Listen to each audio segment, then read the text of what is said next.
भटकती आत्मा। गांव के बाहर एक टूटा फूटा रास्ता था जिसे लोग शमशान वाली पगडंडी कहते थे।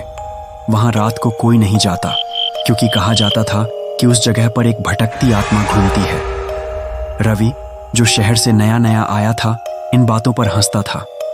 उसने दोस्तों से कहा, अगर सच में आत्मा है तो मैं आज रात उसी रास्ते से होकर जाऊंगा। रात के 12 बजे रवि टॉर्च लेकर उस पगडंडी पर निकला। जैसे ही वो आधा रास्ता पार करता है, अचानक हवा तेज हो गई।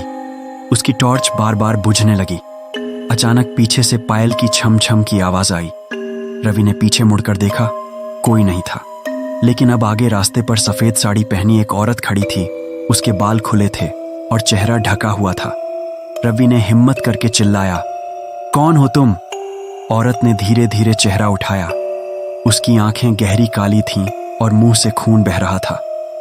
वो अचानक जमीन से कई इंच ऊपर उठ गई और सीधे रवि के सामने आकर ठहर गई। उसने फुसफुसाकर कहा, मैं भी तेरे जैसी इंसान थी, पर इस रास्ते पर मार दी गई थी। अब हर रात कोई ना कोई मेरी जगह लेने आता है। रवि भागने की कोशिश करता है, लेकिन उसके पैर जमीन में जकड़ जाते हैं। वो औरत उसके कान में चीख कर बोली, अब तू भी यहीं भटकेगा, हमेशा के लिए।